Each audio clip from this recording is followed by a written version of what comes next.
Hey everyone, this is Kevin from the chesswebsite.com, and today, game number 6, 2016 World Chess Championship. So far, 5 games, 5 draws.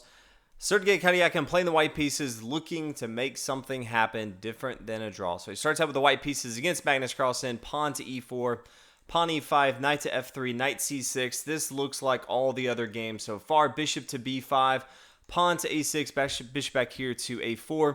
Knight to f6, having a little bit of deja vu. Castle on the king side, bishop to e7. If you're curious if this is game 4, no, it's just all the exact same moves. Pawn to b5, bishop back here to b3. Castle on the king side, pawn to h3.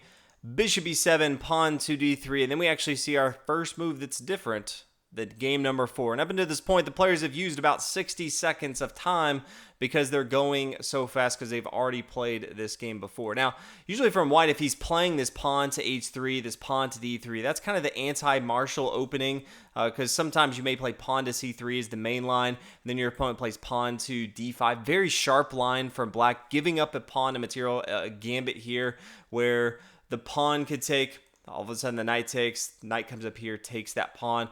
Black is giving up those central pawns for an exchange and attack. He opens up the lines with bishop to b7 if he wanted to. Could take, but really that's not what he's going after. But he could take, if the rook recaptures, bishop here to b7, opening up the door for some attacking lines on the king side of white.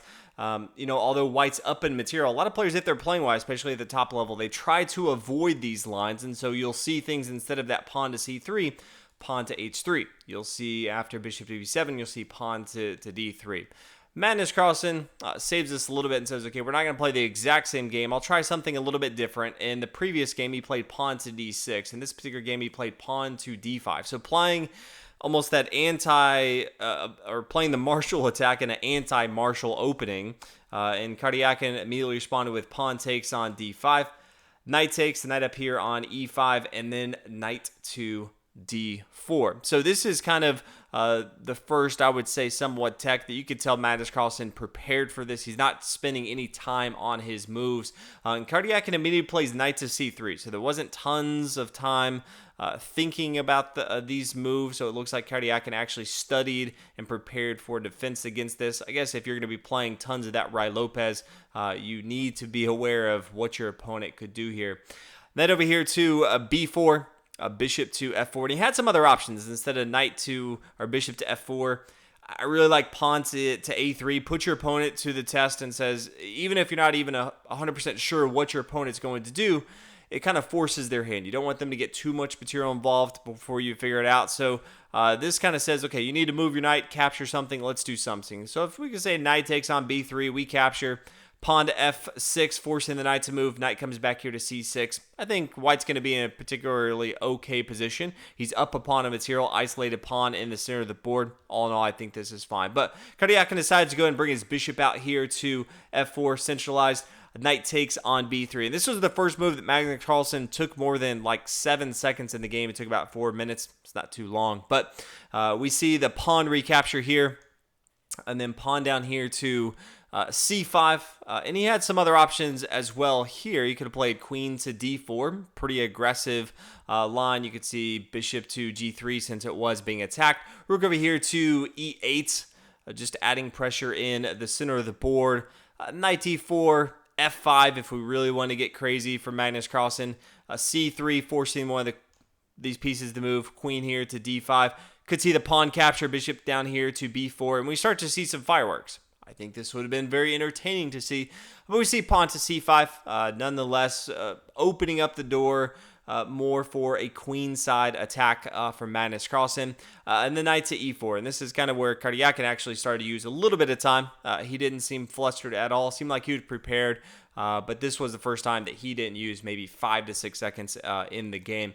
Pawn to f6 from Magnus Carlsen.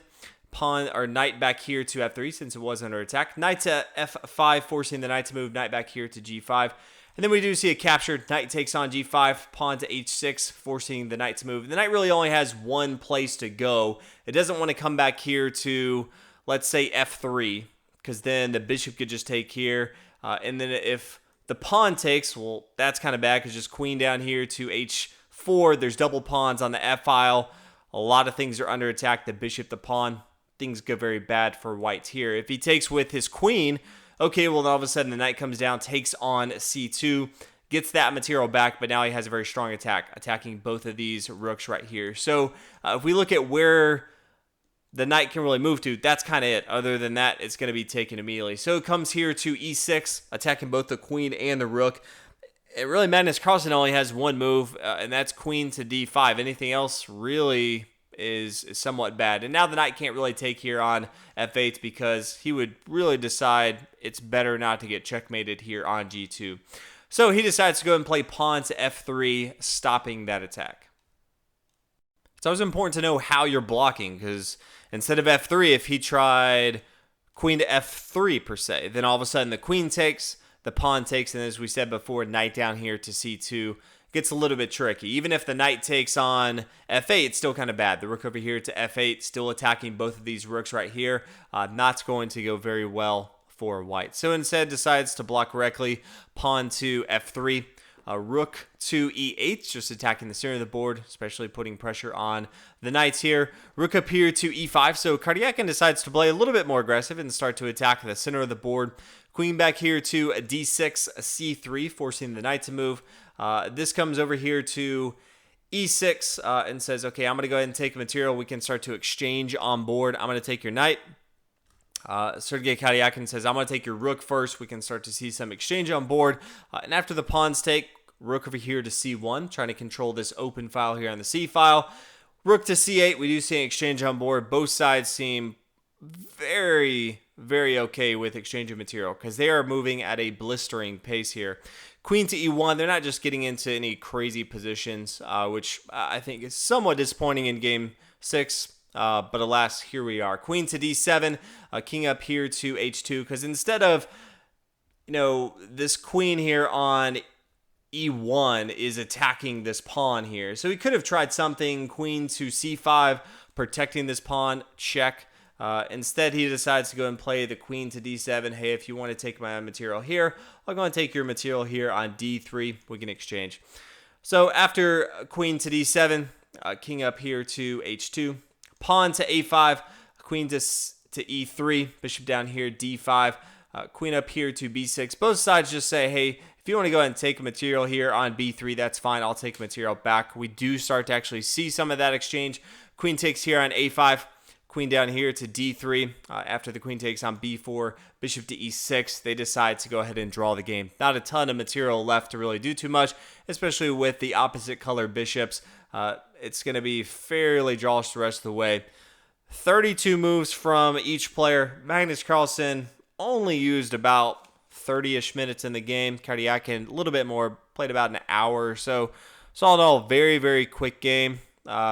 Nothing too crazy. It almost seemed like Magnus Carlsen came out and said, I'm going to try something a little bit different we haven't seen so far. Karjakin responded with, hey, I've done my preparation for this. We're not going to get any crazy situations that I'm not familiar with. Magnus Carlsen decided to back off a little bit and said, okay, you are up a pawn in material. If you're not going to fall for any of this, I'm not going to do anything too crazy. Let's exchange a material. Let's get to move 30. We're on move 32 right now. And then we'll just go ahead and have a draw, get to the weekend. That's what I kind of think happened. But game number 6, we do have a draw. 6 draws in 6 games. So we do have a break tomorrow. And then we come back. Sergei Karjakin actually will be playing the white pieces again. So they kind of switch. Magnus Carlsen started in game 1. He will also be playing the white pieces in game 12 if it does get to that point. So Karjakin, game 7 in 2 days. So hopefully you guys are enjoying this tournament so far. Hopefully we can get some wins from someone, maybe a little more complicated positions as well. But thanks for watching, and I'll see you on the next video.